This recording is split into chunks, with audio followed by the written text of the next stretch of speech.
डिसेंबर 2025 रोजी उमरगा तालुक्यातील मुंबई हैदराबाद महामार्गावरील कोरेगाव पुलाच्या खाली पाणी साचत असल्याने लोकांची गैरसोय होत होती। त्यामुळे आमदार प्रवीण स्वामी यांनी आंदोलनाचा इशारा दिल्यानंतर तात्पुरते काम सुरू केले होते। मात्र या ठिकाणी कायमस्वरूपी उपाययोजना करावी या मागणीसाठी आमदार प्रवीण स्वामी यांनी चक्क 2 तास पाण्यात बसून आंदोलन केले। राष्ट्रीय महामार्गाच्या कोरेगाव पुलाखाली सतत पाणी थांबत असल्याने याबाबत कायमस्वरूपी उपाययोजना करावी अशी मागणी आमदार प्रवीण स्वामींनी गेल्या 1 महिन्यांपूर्वी लेखी निवेदनाद्वारे संबंधित विभागास केली होती। मात्र आंदोलनाच्या दणक्यानंतर या ठिकाणी शुक्रवारी सकाळी तात्पुरते तत्परतेचे काम करून सुरू करण्यात आले होते। मात्र या ठिकाणी कायमस्वरूपी उपाययोजना करावी यासाठी आमदार प्रवीण स्वामी यांनी आज सकाळी 11 वाजता या पुलाच्या खाली असलेल्या पाण्यामध्ये चक्क 2 तास बसून आंदोलन सुरू केले।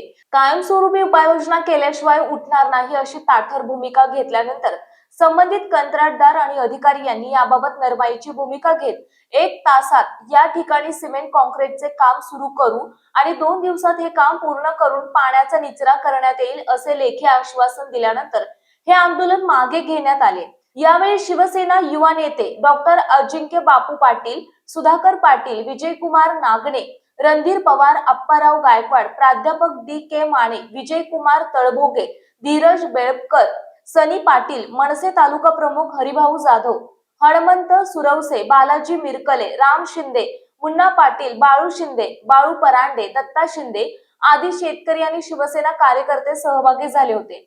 जीटीव्ही मराठी जनतेचा बुलंद आवाज न्यूज चॅनलचे प्रतिनिधी विशाल देशमुख, तालुका उमरगा, जिल्हा धाराशिव। आम्हाला दिवसातनं कमीत कमी या रोडला 5 ते 6 वेळेस ये-जा करावी लागते। उमरग्यातनं शेताकडे, शेताकडनं उमरग्याकडे या पुलामध्ये कमीत कमी 3 ते 4 फूट पाणी असतंय। म्हणून आम्ही साईड रस्त्याने वरी जाण्यासाठी गेलो। 2 आमच्या बरोबरचे साथीदार ते ॲक्सिडेंट होऊन 1 जण बरोबर मयत पावला। मग आम्ही कमीत कमी 10 वेळेस उपोषणाला बसलं, 10 वेळेस प्रस्ताव दिला। आमदार साहेबांनी स्वतः बायपास रोखण्याचा प्रयत्न केला। हे सर्व करून सुद्धा त्यांना जाग येत नाही। फक्त पूल आणून टाकतात, एक JCB आणून उभा करतात, तात्पुरतं उकरी करतात आणि आमदार साहेब किंवा प्रशासन निघून गेलं की त्यांनी पण निघून जातात। त्यांचं कामच फक्त इथं माणसं बसल्यानंतर तेवढंच आणून उभा करायचं त्यांचं साहित्य, आणि माणसं गेले की साहित्य गेला। इथं कोण मरू किंवा राहू, किती पण मरू दे, त्यांना काही सुद्धा फरक पडणार नाही।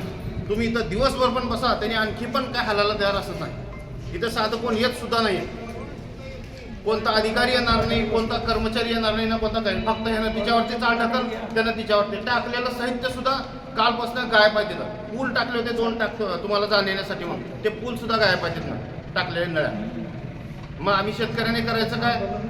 कशी उठी तिथं जाऊन वरी आत्महत्या करून घ्यायचं गाडीवरती जाऊन। आता पर्याय शेवटचा एवढाच राहिलेला, दुसरा काहीच पर्याय राहिलेला नाही। नमस्कार। यांच्या अंतर्गत आज कोरेगाव पुलाच्या खाली जल आंदोलन चालू आहे। हा पूल होऊन 8 वर्ष झालं तरी मागील आमदार हे निष्काळजीपणा अजिबात त्याने कधीच जल आंदोलन केलं नाही किंवा कधीच विचार उठाव केलेले नाहीत। त्याने ह्यावेळेस 100 वेळेस इथून गेलेले आहेत, पण त्याने अजिबात इथून काहीच आवाज उठलेला नाही। हा रस्ता जाणारा 22 गावला हा रस्ता जातोय आणि ह्या रस्त्यामुळे बरेच जण हे दगावलेले आहेत, हातपाय मोडलेले आहेत काही पेशंट याचे नागरिकांचे। तर ह्या ढसाळ शासनाच्या आणि प्रशासनाच्या कारभारात जाहीर निषेध आहे।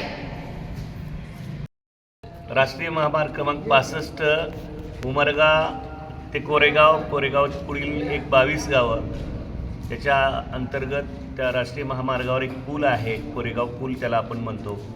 तिथं गेली 6 महिने, जवळपास मेपासून ते आजपर्यंत म्हणजे 8 महिने कायम पाणी साचून राहतं। हा 1 वर्षाचा नाही तर गेल्या पूल झाल्यापासूनचा प्रश्न आहे।